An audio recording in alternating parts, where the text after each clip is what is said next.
성경 말씀 봅니다. 하박국 3장 1절에서 2절입니다. 구약성경 1303쪽 하박국 3장 1절 2절 말씀 봅니다.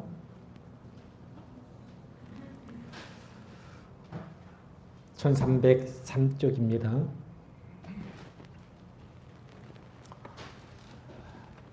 말씀을 합독합니다. 시기 온 옷에 맞춘 선지자 하박국의 기도라. 여호와여, 내가 주께 대한 소문을 듣고 놀랐나이다. 여호와여, 주는 주의 일을 이 수년 내에 부응하게 하옵소서. 이 수년 내에 나타내시옵소서. 진노 중에라도 긍휼을 잊지 마옵소서. 아멘. 전전의 전도 세미나가 수요일 날 잘 마쳤습니다. 은혜 가운데 잘 마쳤고요. 지난 수요일에는 양정석 장로님의 전도 동력 세미나가 있었고요. 이 장로님이 이제 전도 10계명이라는 것을 저희에게 보여주셨습니다. 보니까 제 1계명부터 10계명까지 있는데 제 1계명이 뭐냐면 전도란 하면 있고 안 하면 없다 라고 하는 것이죠. 그 일주 전에 우리 송공숙 장로님이 하신 말씀과 같이요. 전도하시는 분들은 그걸 체험하시는 것 같아요. 전도하시는 분들은 그걸 경험적으로 아시는 것 같아요. 하면 있고 안 하면 없다. 역시 아무것도 하지 않으면 아무 일도 일어나지 않는다라고 하는 말일 것입니다. 그리고 반드시 전도의 대상이 있다 하는 것이고, 그리고 주의 일을 하면 하나님은 나의 일을 해주신다. 이 말도 굉장히 마음에 와닿았습니다. 내가 주의 일을 하면 하나님은 내 일을 해주신다 하는 거예요.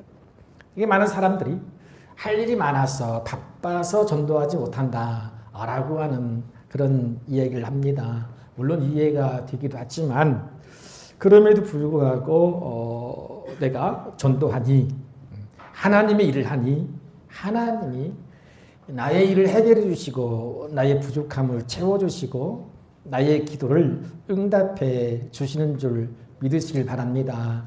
또한 많은 전도하는 분들의 공통적인 체험, 간증이에요. 내가 그럼에도 불구하고 전도했더니 하나님이 내게 큰 복을 주셨다, 은혜를 주셨다 라고 하는 거죠. 그러니 강하게 이분들은 말하지 않을 수가 없습니다. 그리고 전도할 수 없을 때 하는 것이 전도다 그랬죠. 우리는 누군가의 전도를 통해서 이 복음을 듣고 구주가 되시는 예수님을 믿고 구원받았습니다. 우리가 나의 죄를 속량해 주시기 위해서 십자가에 의해서 못 박혀 주셨다. 누가? 예수님께서. 그 진리를 깨닫는 순간 우리는 모두가 사랑의 빛을 지게 되었고, 누군가의 전도를 통해서 부활의 주님을 만났으니 복음의 빛을 지게 된 것이니 우리 모두는 세상에서 가장 큰 사랑의 빛을 진 자가 된 것입니다. 거듭 말씀드리지만 빚진 자로서 가장 큰 빚을 갚는 일이 뭐겠어요? 주변에 있는 불신자들을 전도해서 사랑의 빛, 복음의 빛을 갚아나가는 그런 그리스도인 되기를 이 시간도 서로 축복하겠습니다. 자, 이거 같이 해볼까요? 시작. 주의 일을 하면 하나님은 나의 일을 해주신다. 아멘. 이게 믿으십니까? 체험적으로 고백할 수 있기를 바랍니다. 이 시간 서로 축복하시겠습니다.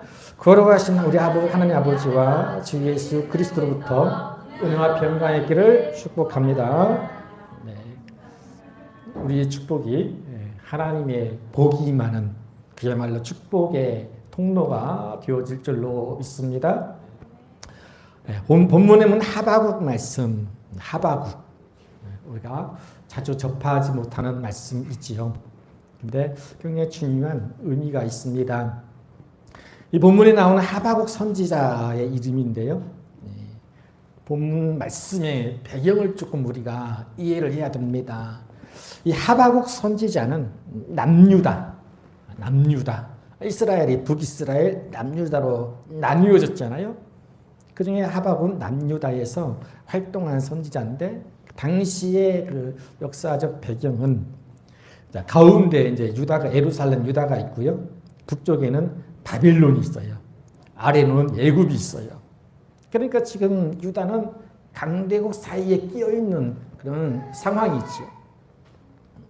나라가 힘이 있으면 어떤 나라와도 쉽게 맞짱을 뜰 수 있지만 힘이 없으니까 이 바벨론과 애굽 사이에서 굉장히 많은 어려움을 당하던 때였어요. 수시로 바벨론이 위에서 내려오고 애굽이 아래에서 올라오고 그러니까 동네불기예요. 그래서 이 유다는 끊임없이 강대국 사이에서 억압당하고 수탈을 당하고요. 어떻게 하면 우리가 살 수 있을까? 그래서 눈치를 보는 거예요.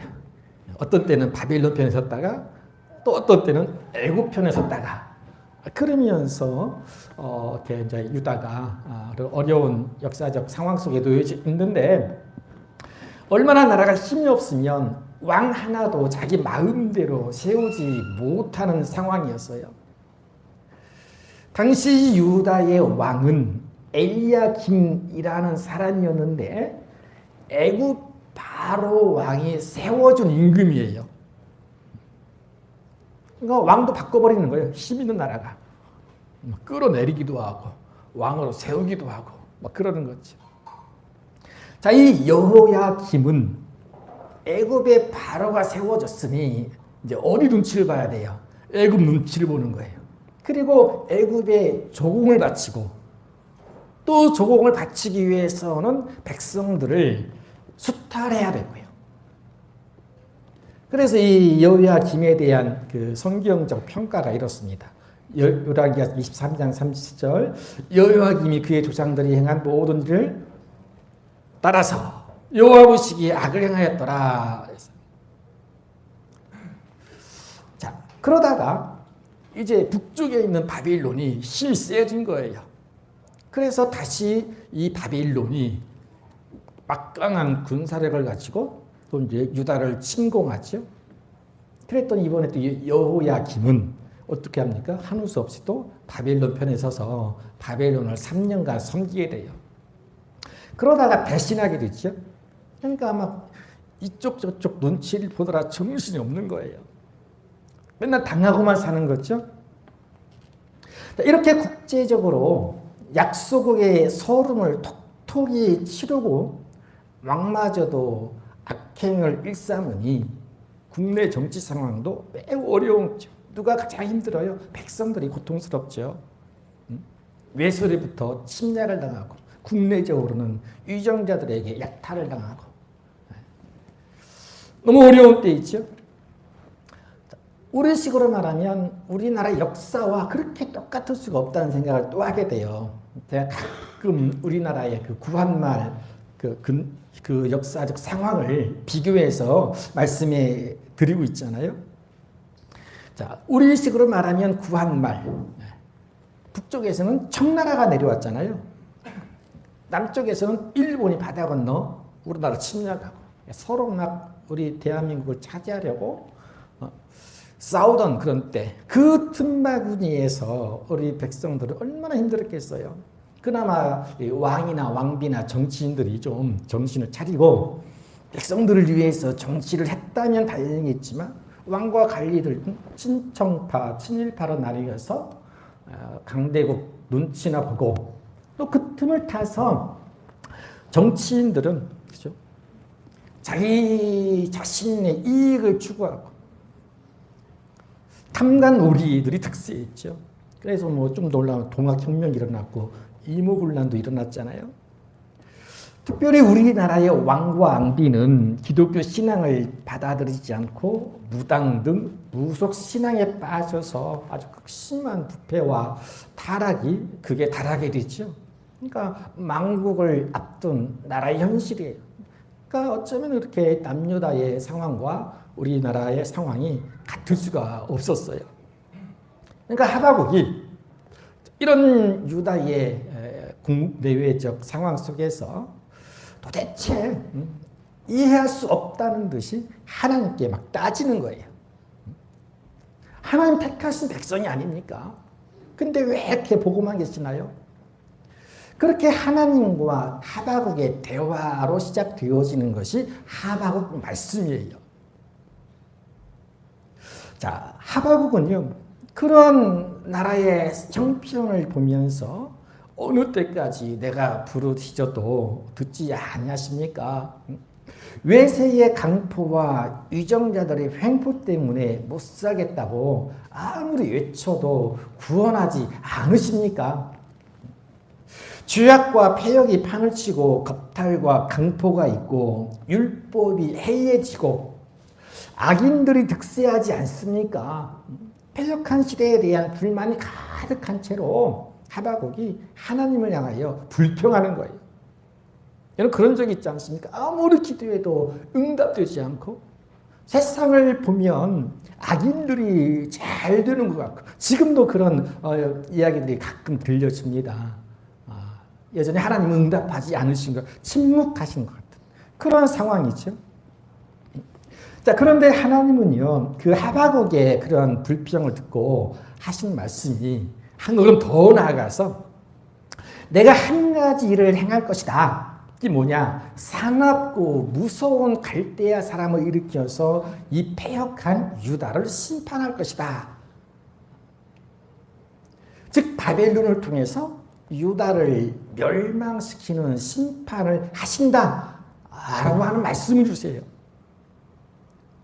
자, 그랬더니 이번에는 하박국이 다시 말합니다. 아니 하나님, 우리가 물론 하나님 악하고 죄를 많이 지어서 하나님의 노여움을 산 것이 사실이지만 아니 하나님 그런다고 해서 우리보다 더 악한 바벨론을 들어서 우리를 심판하시겠다니요. 너무하십니다. 그들이 힘으로 여러 나라를 무자비하게 멸망시키는 것이 옳습니까? 해도 너무하십니다. 근데 하나님 이제 하나님 심판 예고에 따라서 하박국이 그렇게 이제 나름 항변하는 거예요. 자, 그랬더니 이번에 하나님 뭐라고 하시냐면 하박국 2장 2절 3절 말씀 같이 한번 볼까요? 여호와께서 내게 대답하여 이르시되 너는 이 묵시를 기록하여 판에 명백히 새기되 달려가면서도 읽을 수 있게 하라. 이 묵시는 정한 때가 있나니 그 종말이 속히 이르겠고 결코 거짓되지 아니하리라. 비록 더딜지라도 기다리라. 지체두지 않고 반드시 응하리라. 하나님의 말씀이 반드시 이루어진다는 거예요. 하박국, 네가 이해하지 못해도 부당하다 여겨도 나의 심판의 말은 반드시 이루어질 것이다 라고 하는 말씀입니다. 여러분 말씀이라고 하는 것이 그렇죠. 말씀은 되게 다 미래지향적이에요. 말씀은 우리가 보기에 더딜지라도 반드시 이루어집니다. 그게 말씀의 능력이죠. 왜냐하면 살아계신 하나님의 말씀이기 때문이고 그 말씀 자체가 살아있고 창조의 능력이기 때문에 그렇습니다. 그래서 우리도요, 내게 주신 말씀을 달려가면서도 읽을 수 있고 언제든지 읽을 수 있도록 마음판에 깊이 새겨야 할 줄로 믿습니다. 반드시예요. 기한이 차면 때가 되면 누구의 때? 하나님의 때가 되면 그 묵시가 이루어져서 심판을 받게 될 텐데요. 하나님은 다시 한번 말씀하십니다. 하박국 2장 4절에서 보라 그의 마음은 교만하며 그 속에서 정직하지 못하나 의인은 그의 믿음으로 말미암아 살리라. 할렐루야. 여러분 악인들은 교만해서 말씀을 알지 못해요. 정직하지 못합니다. 깨닫지를 못하지요. 자, 그렇게 악인들이 득세하는 가운데 오직 믿음으로 사는 사람이 곧 의인인 줄로 믿습니다. 시대가 패역하고 또 국제적으로 혼란스럽고 악인이 득세하고 온갖 불법과 악행이 성행한다 하더라도 또한 심판으로 나라가 멸망하는 상황 속에서도 택함받고 구원받은 하나님의 사람들이 오직 믿음으로 살아가는 것이 곧 구원의 길인 줄로 믿으시길 바랍니다.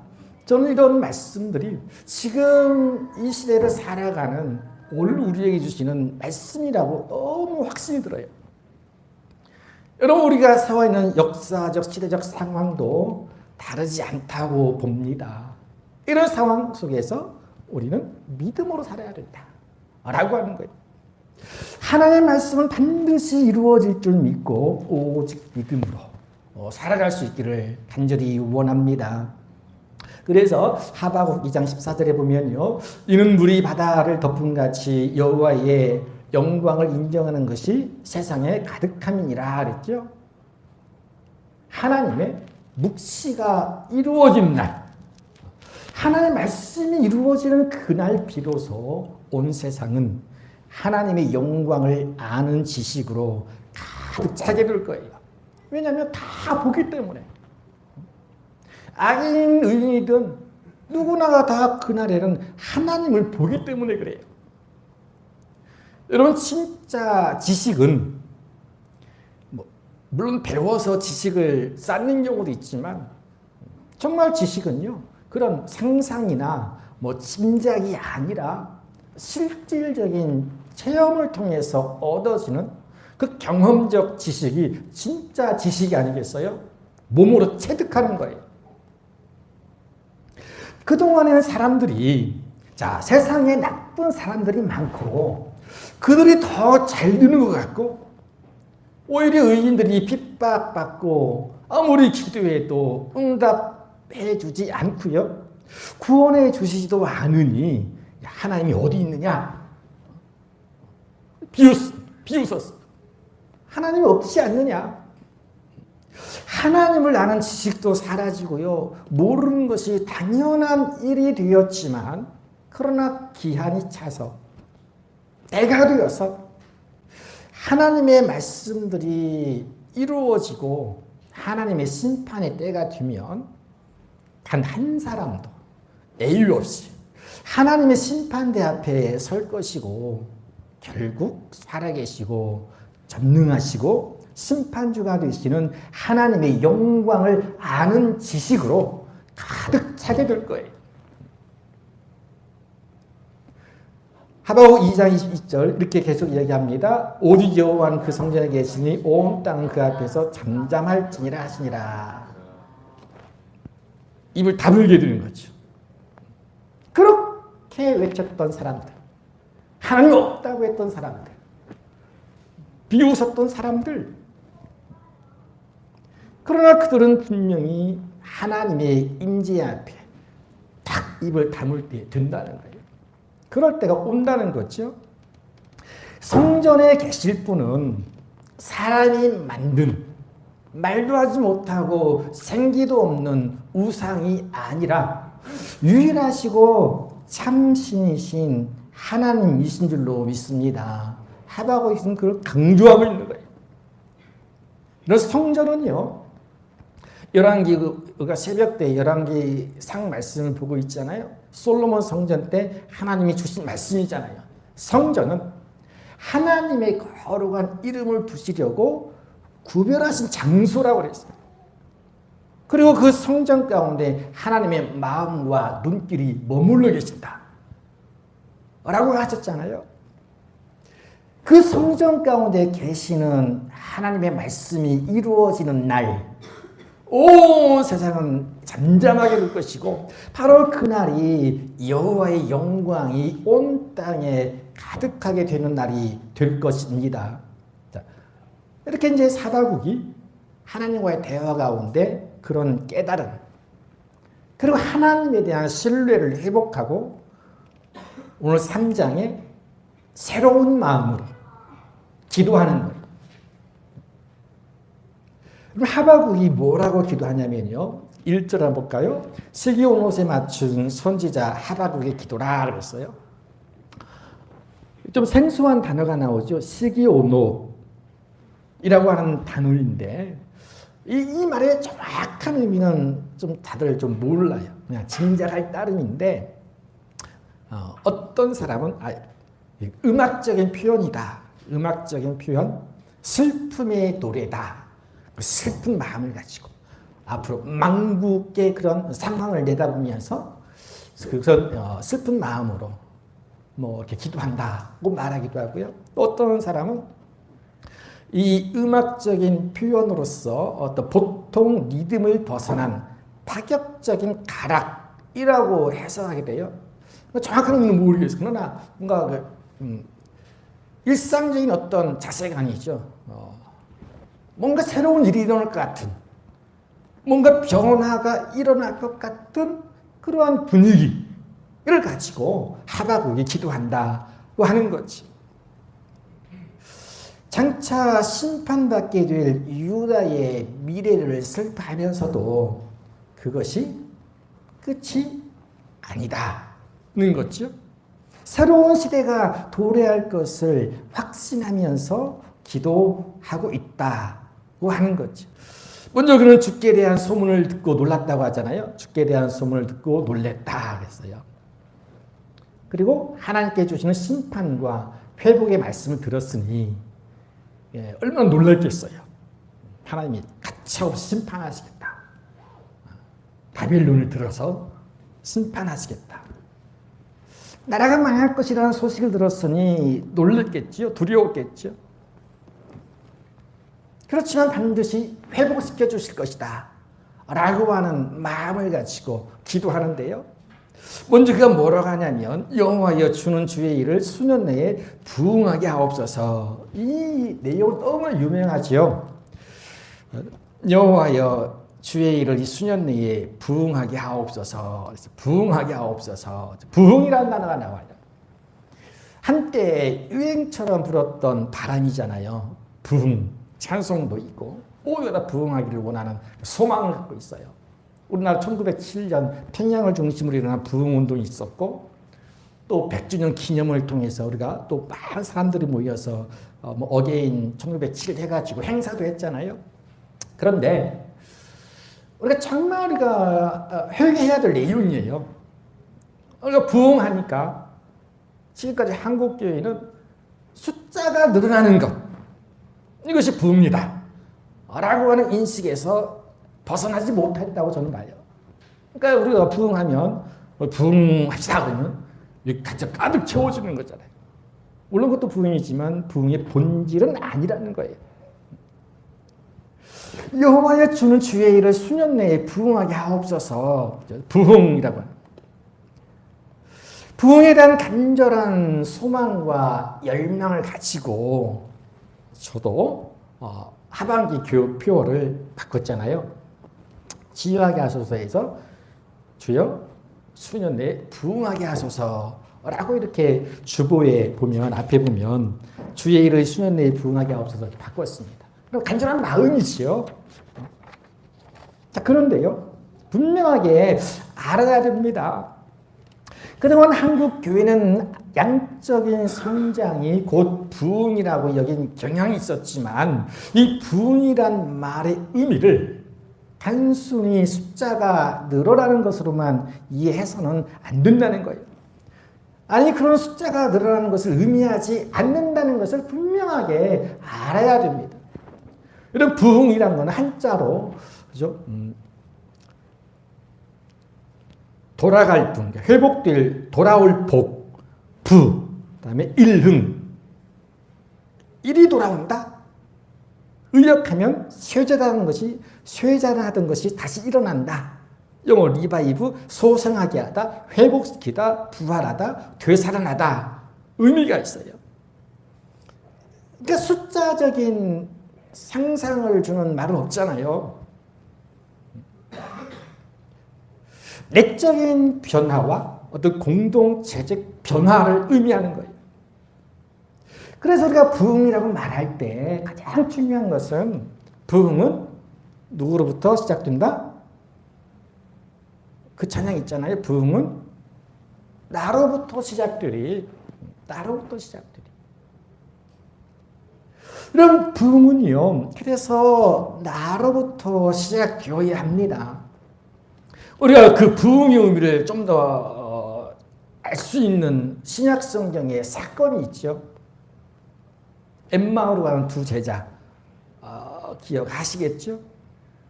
예수님이 십자가에 못 박혀 죽으시자 낙심한 제자들이 뿔뿔이 흩어지잖아요. 따르던 스승이 죽었으니 모두 소망이 사라졌죠. 그래서 두 제자가 고향으로 낙향을 하게 돼요. 이제 예루살렘에 있을 이유가 없다는 거예요.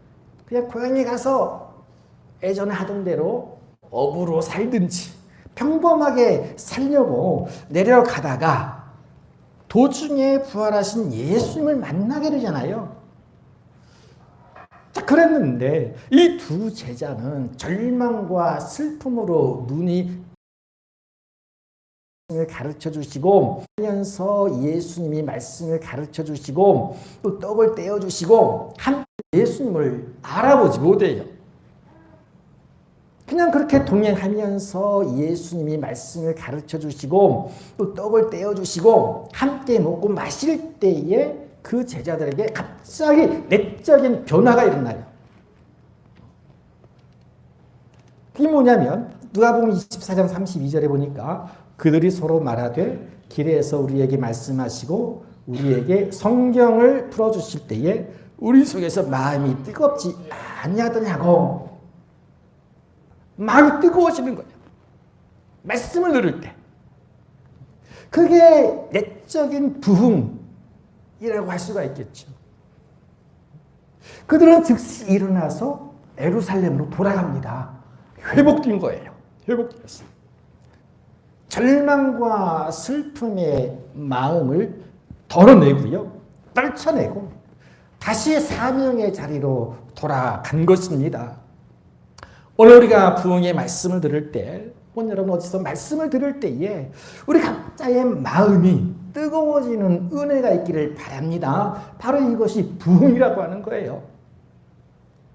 그리고 세상적인 환경과 상황에 짓눌려서 우리가 낙심하고 절망한 마음이 말씀을 들을 때에 모든 그런 것들이 사라지고요. 다시 소망과 기쁨과 감사의 마음으로 회복되어지는 것, 이것이 바로 부흥이에요. 여러분 10년 가운데 부흥의 역사가 일어나기를 원합니다. 그리고 부흥은요, 우리 가정에서도 일어나야 되는데 관계의 부흥, 경제적 부흥이 일어나길 주님의 이름으로 축복합니다. 그리고 무엇보다 부흥은 우리 교회 공동체 가운데 꼭 필요하죠. 초대교회 제자였던 바나바처럼 착하고 성령과 믿음이 충만해서 많은 사람들을 주님께로 인도한 일에 헌신하고 충성하는 그 동력이 뭐냐? 부흥이라고 하는 거예요. 많은 사람들이 몰려오는 것 자체가 부흥이 아니라 많은 사람들이 몰려올 수 있게 하는 그 공동체적 변화가 부흥이라고 하는 거죠. 우선순위가 분명하지요. 여러분 초대교회 성도들처럼 모이기에 힘쓰고 모여 기도하기에 힘쓰고 유무상통하는 아름다운 공동체의 정신을 회복하는 거죠. 그리고 사랑하는 지체들이 섬기고 봉사하는 그런 주님의 몸된 교회를 이루는 각 지체가 되어서 주님의 몸된 교회를 건강하게 성장해 나갈 수 있는 그 원동력, 그 연료가 곧 부흥이라고 하는 거지. 여러분 모든 성도가 세상 사람들보다 도덕적으로 윤리적으로 월등하게 뛰어나야 됩니다. 그것이 부흥이에요. 그래서 본이 되어지고 오른뺨을 치면 왼뺨을 대어주고 오리를 가자 하면 심리를 가지고 겉옷을 달라 하면 속옷까지 내어주고 70번씩 7번이라도 용서하는 삶을 통해서 세상 사람들이 감당할 수 없는 그리스도인의 모습으로 회복되는 것, 바로 이것이 부흥인 줄로 믿습니다. 특히 베드로 사도는요, 이 말세를 맞이해서 우리 개인적인 부흥과 교회 공동체적 부흥에 대해서 귀한 메시지를 주고 있는데요. 이렇게 말씀합니다. 마지막 때가 가까이 왔으니 정신을 차리고 근신하여 기도하라. 무엇보다 뜨겁게 서로 사랑하고 대접하기를 원망 없이 하고 은사를 받은 대로 서로 봉사하고 무슨 말을 하더라도 하나님의 말씀으로 하는 것 같이 하고 그랬어요. 무슨 말을 하더라도 하나님의 말씀으로 하는 것 같이 하고 그랬어요. 제가 엊그제 동네 지역사회부장협의체 교육이 있어서 갔다 왔는데요. 강사가 이렇게 PPT를 하면서 이런 글을 보여줬어요. 문제, 살인을 부르는 것이 뭐냐? 사람을 죽이는 그 상황에 이르게 하는 것이 뭐냐? 살인 말이라고 하는 거예요. 말. 우리는 말을 할 때에 그냥 편하게 아무렇지도 않게 상처 주는 말 많이 하지요. 근데 베드로 사도는요, 하나님의 말씀으로 하는 것 같이 하라고 해요. 그럼 그게 부흥이 아니겠어요? 회복되는, 하나님의 언어가 내 안에서 회복되는 거죠.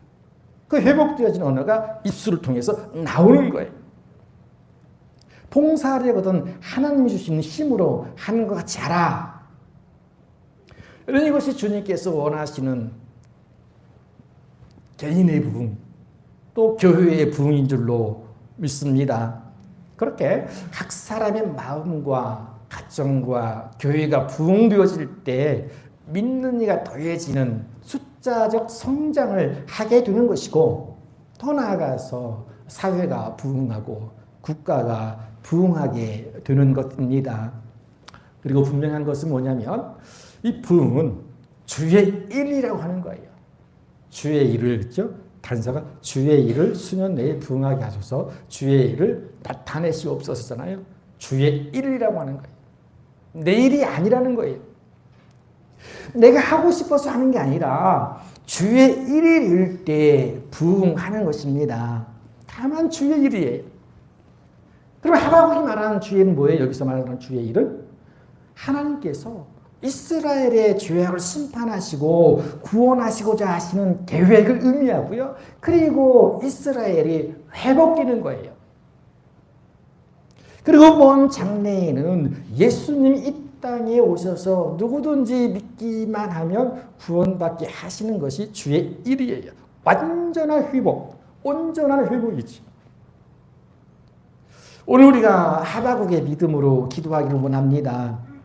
주여, 주의 일을 수년 내에 부흥하게 하옵소서, 주의 일을 나타내 주옵소서. 내 마음에, 내 삶과 가정과 교회에 부흥이 일어나게 하옵소서. 특별히 오늘 우리는 우리 대한민국이 부흥했으면 좋겠어요.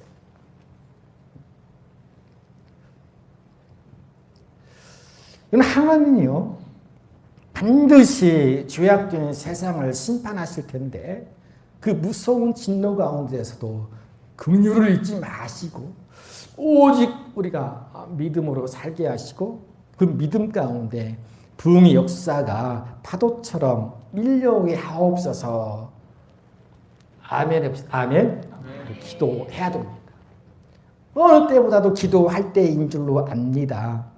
하나님이 들으시고 내 삶과 나의 가정과 교회 가운데 부흥의 날이 파도처럼 밀려오게 되는 날이, 그 날이 속히 오게 되는 것을 우리 눈으로 직접 보게 되길, 그 영광의 날이 속히 오게 되길 주님의 이름으로 간절히 축복합니다.